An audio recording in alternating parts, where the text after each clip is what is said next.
Welcome to wow movies Tamil channel. இன்னைக்கு நான் புதையல் தேடி போற மாதிரியான கதைக்களம் கொண்ட 5 படங்களை கொண்டு வந்திருக்கேன். இந்த 5 படங்கள்ல ஒன்று பார்த்தீங்கன்னா வெப் சீரிஸ், ஆனால் அதுவும் ஒரு படம் பார்க்கக்கூடிய டியூரேஷன்ல தான் இருக்கும்.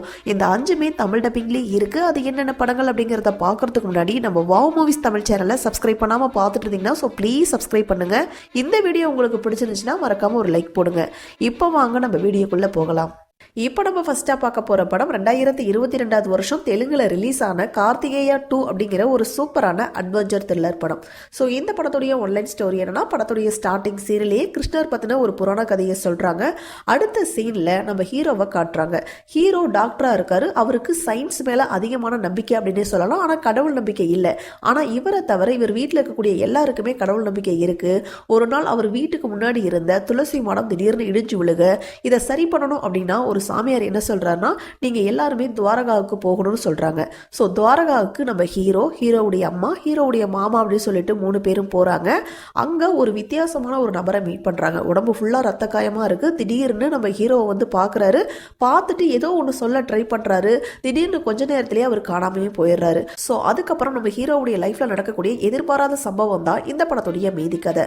ஸோ இந்த படத்தை பத்தி நான் ஜஸ்ட் ஒரு இன்ட்ரோடக்ஷன் தான் கொடுத்துருக்கேன். 15 மினிட்ஸ் என்ன நடக்குது அப்படிங்கிறத ட்ரிம் பண்ணி தான் நான் சொல்லியிருக்கேன். நான் சொல்லாத நிறைய விஷயங்கள் இந்த படத்தில் இருக்கு. அதெல்லாம் நீங்கள் படத்தை பார்த்தே தெரிஞ்சுக்குங்க.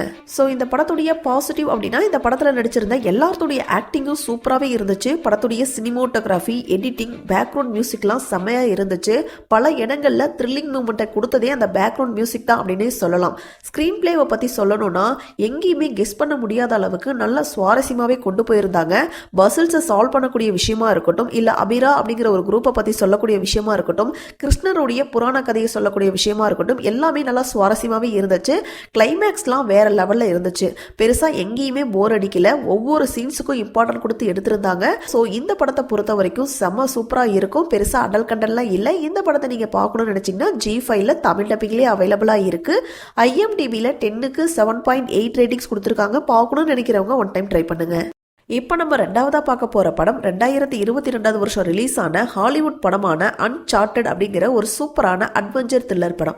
ஸோ இந்த படத்துடைய ஒன்லைன் ஸ்டோரி என்னன்னா, $5 மில்லியன் மதிப்புள்ள ஒரு தங்க புதையலை ஒரு குரூப் தேடி போறாங்க. அந்த தங்க புதையல் எங்களுக்கு தான் சொந்தம் அப்படின்னு சொல்லி 2 ஹீரோக்கள் கிளம்பி போறாங்க. அதுக்கப்புறம் என்னென்ன மாதிரியான சம்பவங்கள் நடக்குது, கடைசியா அந்த தங்க புதையலை கண்டுபிடிச்சாங்களா இல்லையா அப்படிங்கிறது தான் இந்த படத்துடைய மீதி கதை. ஸோ இந்த படத்துடைய பாசிட்டிவ் அப்படின்னா, இந்த படத்தில் நடிச்சிருந்த எல்லாத்துடைய ஆக்டிங்கும் சூப்பராகவே இருந்துச்சு. அடுத்ததா ஆக்ஷன் சீக்வன்ஸை பற்றி சொல்லணும்னா, படத்துடைய ஸ்டார்டிங்கில் வரக்கூடிய அந்த ஃப்ளைட்டில் நடக்கக்கூடிய ஆக்ஷன் சீக்வன்ஸாக இருக்கட்டும், இல்லை கப்பலில் நடக்கக்கூடிய அந்த ஆக்ஷன் சீக்வன்ஸாக இருக்கட்டும், எல்லாமே ரொம்ப தத்ரூபமாக இருந்துச்சு. ரொம்ப ரியலாக இருந்துச்சு. அந்த அளவுக்கு VFX, எடிட்டிங், சினிமோட்டோகிராஃபியோடைய ஒர்க்கெலாம் ரொம்ப சூப்பராகவே இருந்துச்சு. பேக்ரவுண்ட் மியூசிக்ஸ் தான் பல இடங்களில் த்ரில்லிங்கை கூட்டுச்சு அப்படின்னே சொல்லலாம். எமோஷ்னலாகவும் சரி, சில இடங்களில் காமெடியும் சரி நல்லாவே ஒர்க் அவுட் ஆகிருக்கு. அதுலேயும் குறிப்பாக புதையலை தேடி போகும்போது ஒவ்வொரு பசில்ஸாக சால்வ் பண்ணி போகக்கூடிய அந்த சீன்ஸ் எல்லாம் நல்லா சுவாரஸ்யமாகவே இருந்துச்சு. ஸோ இந்த படம் ஓரளவுக்கு சூப்பராகவே இருக்கும். இந்த படத்தை நீங்கள் பார்க்கணும்னு நினச்சிங்கன்னா G5 நெட்ஃப்ளிக்ஸில் அவைலபிளாக இருக்குது. தமிழ் டப்பிங்லேயே இருக்குது. IMDbல 10க்கு 6.3 ரேட்டிங்ஸ் கொடுத்துருக்காங்க. பெருசாக அடல் கண்டென்ட்லாம் இல்லை. நீங்கள் தாராளமாக ஃபேமிலியோடையே பார்க்கலாம். இப்போ நம்ம மூணாவதா பார்க்க போகிறது ஒரு வெப் சீரிஸ். ஹிந்தி வெப் சீரிஸான த சீக்ரெட் ஆஃப் த ஸ்லேதாஸ் அப்படிங்கிற ஒரு அட்வென்ச்சர் த்ரில்லர் வெப் சீரிஸ். இந்த வெப் சீரிஸில் மொத்தமாகவே 6 எபிசோட் இருக்கு. ஒவ்வொரு எபிசோடும் 30 மினிட்ஸ் to 40 மினிட்ஸ் ரன் ஆகும். டோட்டலாகவே ஒரு 3 ஹவர்ஸ்க்குள்ளே இந்த வெப் சீரிஸை பார்த்து முடிச்சிடலாம். ஸோ இந்த வெப் சீரிஸுடைய ஒன்லைன் ஸ்டோரி என்னன்னா, வெப் சீரிஸுடைய ஸ்டார்டிங் சீரியல்லையே ஒரு காரில் அப்பா, அம்மா, ஒரு சின்ன பையனும் ட்ராவல் பண்ணி போயிட்டு இருக்காங்க. போகிற வழியில் அந்த காரை ஒரு லாரி மோதிருது. அதில் ஸ்பாட்லேயே அப்பாவும் அம்மாவும் இறந்து போக அந்த ஒரு சின்ன பையன் மட்டும்தான் உயிர் பிழைக்கிறான். ஸோ அந்த பையன் தான் நம்ம படத்துடைய ஹீரோ பெரிய ஆளானதுக்கு அப்புறம் ஒரு ஜட்ஜ் வந்து அவரை மீட் பண்ணி, நீ தான் அடுத்த ஸ்லேதார் அப்படிங்கிற ஒரு விஷயத்த சொல்றாரு. அதாவது நானும் ஒரு ஸ்லேதார் தான், எனக்கு ஒரு புற்றுநோய் இருக்கு, இதனால நான் சீக்கிரமாவே இறந்து போயிருவேன், அதுக்குள்ள இந்த உண்மையை நான் உங்ககிட்ட சொல்லிடுறேன். சத்ரபதி சிவாஜியுடைய புதையலை பாதுகாக்கக்கூடிய சோல்ஜர், அடுத்த சோல்ஜர் நீ தான். ஸோ நீ தான் இந்த புதையலை எல்லாம் பாதுகாக்கணும்னு சொல்லி அது சம்பந்தமா ஒரு க்ளூவை கொடுக்குறாரு. ஆனா டீட்டெயிலா இதை பத்தி சொல்றதுக்கு முன்னாடியே அவரை யாரோ கொலை செஞ்சிடறாங்க. ஸோ இப்போ இந்த கொலையெல்லாம் யாரு பண்றாங்க, கடைசியா சத்ரபதி சிவாஜி அவர்களுடைய புதையலை நம்ம ஹீரோ கண்டுபிடிச்சாரா இல்லையா, அதை பாதுகாத்தாரா இல்லையா அப்படிங்கிறதான் இந்த வெப் சீரிஸுடைய மீதி கதை.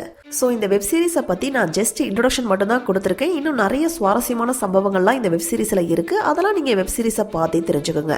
ஸோ இந்த வெப் சீரிஸுடைய பாசிட்டிவ் அப்படின்னா இந்த வெப் சீரிஸில் நடிச்சிருந்த ஹீரோவுடைய தம்பியாக வர அவருடைய ஆக்டிங் அப்படின்னு சொல்லிட்டு 2 பேர்த்துடைய ஆக்டிங்கும் சூப்பராகவே இருந்துச்சு.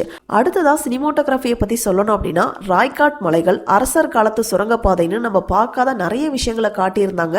அதெல்லாம் நல்லா சுவாரஸ்யமாகவே இருந்துச்சு. பேக்ரவுண்ட் மியூசிக், எடிட்டிங் எல்லாமே நல்லா சூப்பராகவே இருந்துச்சு. குறிப்பாக கிளைமேக்ஸில் வரக்கூடிய சம்பவம் எல்லாம் அல்டிமேட்டாக இருந்துச்சு. படம் ஃபுல்லாகவே நல்லா த்ரில்லிங்காகவும் பெருசாக போர் அடிக்காத மாதிரி எடுத்திருந்தாங்க. ஸோ இந்த வெப் சீரிஸுடைய நெகட்டிவ் அப்படின்னு பார்த்தீங்கன்னா கெஸ் பண்ணுற மாதிரி இருந்துச்சு. இதுதான் நடக்க போகுது அப்படிங்கிற மாதிரி ப்ரிடிக்ட் பண்ணுற மாதிரி எடுத்திருந்தாங்க. வில்லன் ரோலை இன்னும் கொஞ்சம் ஸ்ட்ராங்காக எழுதியிருந்தாங்க அப்படின்னா இன்னும் சூப்பராகவே இருந்திருக்கும். ஸோ இந்த வெப் சீரிஸ் ஓரளவுக்கு சூப்பராக தான் இருக்கும். இந்த வெப் சீரிஸை நீங்கள் பார்க்கணும்னு நினச்சிங்கன்னா ஜியோ ஹாட்ஸ்டாரில் தமிழ் டப்பிங்லேயே அவைலபிளாக இருக்குது. IMDbல 10க்கு 6.8 ரேட்டிங்ஸ் கொடுத்துருக்காங்க. பெருசாக அடல் கண்டென்ட்லாம் இல்லை. நீங்கள் தாராளமாக ஃபேமிலியோடையே பார்க்கலாம். இப்போ நம்ம 4ஆவதாக பார்க்க போகிற படம் 2022 வருஷம் தமிழில் ரிலீஸ் ஆன மாயோன் அப்படிங்கிற ஒரு அட்வென்ச்சர் த்ரில்லர் படம். ஸோ இந்த படத்துடைய ஒன்லைன் ஸ்டோரி என்னன்னா, மாயோன் அப்படிங்கிற ஒரு மலையில் ஒரு பெரிய கிருஷ்ணர் கோவில் இருக்குது. இந்த கோவில் 1000 ஆண்டுகள் பழமையான ஒரு கோவில்னு சொல்கிறாங்க. இந்த ஒரு கோவிலுக்குள்ளே ஈவினிங் 6 மணிக்கு மேலே யாருமே உள்ளே போகக்கூடாது. அப்படி ஒரு வேளை உள்ளே போனாங்கன்னா அடுத்த நாள் காலையில் மனநலம் பாதிக்கப்பட்டவங்களாக தான் திரும்ப வருவாங்க அப்படின்னு சொல்கிறாங்க. ஸோ இப்படிப்பட்ட இந்த கோவிலுடைய கருவறைக்குள்ளே ஒரு பெரிய புதையல் இருக்குன்னு ஆர்கியாலஜி டிபார்ட்மெண்ட்ல சேர்ந்த ஒருத்தர் கண்டுபிடிக்கிறாரு. ஸோ அந்த புதையலை எடுத்துட்டு போய் வெளிநாட்டுக்கு வித்தா நிறைய பணம் கிடைக்கும் அப்படின்னு சொல்லி ஒரு டீமை இந்த கோவிலுக்குள்ள ஈவினிங் 6 மணிக்கு மேல அனுப்பி வைக்கிறாங்க. ஸோ அந்த டீம்ல இருக்கிறவர் தான் நம்ம படத்துடைய ஹீரோ. ஸோ இப்போ நம்ம ஹீரோ அந்த புதையலை கண்டுபிடிச்சாரா இல்லையா, அதுக்கப்புறம் என்னென்ன மாதிரியான சம்பவங்கள்லாம் நடந்துச்சு அப்படிங்கிறதான் இந்த படத்துடைய மீதி கதை. ஸோ இந்த படத்துடைய பாசிட்டிவ் அப்படின்னா இந்த படத்துல நடிச்சிருந்த எல்லாத்துடைய ஆக்டிங்கும் சூப்பராகவே இருந்துச்சு. படத்துடைய கதையும் ரொம்ப வித்தியாசமா இருந்துச்சு. அதை நல்லா சுவாரஸ்யமாவே எடுத்துட்டு போயிருந்தாங்க.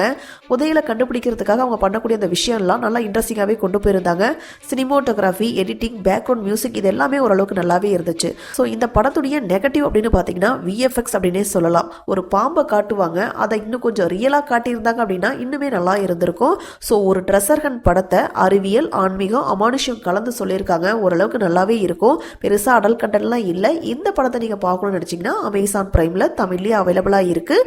IMDbல 10க்கு 5.8 ரேட்டிங்ஸ் கொடுத்துருக்காங்க. பார்க்கணும்னு நினைக்கிறவங்க ஒன் டைம் ட்ரை பண்ணுங்க. இப்போ நம்ம லாஸ்டா பார்க்க போற படம் 2013 வருஷம் தெலுங்குல ரிலீஸ் ஆன சந்தர்ப்பவாதி அப்படிங்கிற ஒரு அட்வென்ச்சர் த்ரில்லர் படம். ஸோ இந்த படத்துடைய ஒன்லைன் ஸ்டோரி என்னன்னா, நம்ம படத்துடைய ஹீரோ ஒரு செக்யூரிட்டி கார்டா இருக்காரு. பணம் இல்லாதனால ரொம்பவே கஷ்டப்பட்டு இருக்காரு, அவமானப்பட்டு இருக்காரு. அப்படி ஒரு நாள் அவர் வீட்டுக்கு போகும்போது அப்ப அவர்கிட்ட ஒரு பேக் கிடைக்குது. அந்த பேக்ல அவங்க தாத்தா எழுதின ஒரு புக்கும் கிடைக்குது. அந்த புக்ல என்ன எழுதியிருந்தாங்கன்னா, பல வருஷத்துக்கு முன்னாடி அவங்க தாத்தா கண்டுபிடிச்ச ஒரு புதையலை பத்தின ஒரு க்ளூவும் இருக்குது. அந்த புதையல் எங்க இருக்குன்னா பாகிஸ்தானில் இருக்கக்கூடிய ஒரு கோவிலில் தான் இருக்கு அப்படிங்கிற ஒரு விஷயம் அந்த புக்ல எழுதப்பட்டிருக்கு. ஸோ இதை படிச்சதுக்கு அப்புறம் நம்ம ஹீரோ பாகிஸ்தான் போனாரா, அந்த புதையலை கண்டுபிடிச்சாரா இல்லையா அப்படிங்கிறது தான் இந்த படத்துடைய மீதி கதை. ஸோ இந்த படத்துடைய பாசிட்டிவ் அப்படின்னா இந்த படத்தில் நடிச்சிருந்த ஹீரோயினுடைய ஆக்டிங்லாம் சூப்பராகவே இருந்துச்சு. புதையலை கண்டுபிடிக்கிறதுக்காக அவங்க பண்ணக்கூடிய அந்த விஷயங்கள் எல்லாம் நல்லா சுவாரஸ்யமாகவே கொண்டு போயிருந்தாங்க. ஃபர்ஸ்ட் ஹாஃபில் சில ஆக்ஷன் சீக்வன்ஸும் செகண்ட் ஹாஃபில் ட்ரெஷர் ஹண்ட் மோட்லையும் கொண்டு போயிருப்பாங்க. ஓரளவுக்கு ஆவரேஜான படம் தான். இந்த படத்தை நீங்கள் பார்க்கணும்னு நினச்சிங்கன்னா ஜியோ ஹாட்ஸ்டாரில் தமிழ் டப்பிங்லேயே அவைலபிளாக இருக்குது. IMDbல 10க்கு 6.8 ரேட்டிங்ஸ் கொடுத்துருக்காங்க. பெருசாக அடல் கண்டென்ட்லாம் இல்லை. நீங்கள் தாராளமாக ஃபேமிலியோடையே பார்க்கலாம். ஸோ இதே மாதிரி சூப்பரான படங்களை பற்றி நீங்கள் தெரிஞ்சுக்கிறதுக்கு நம்ம வாவ் மூவிஸ் தமிழ் சேனலை மறக்காம சப்ஸ்கிரைப் பண்ணுங்க, லைக் பண்ணுங்க, ஷேர் பண்ணுங்க, கமெண்ட் பண்ணுங்க. தேங்க்யூ.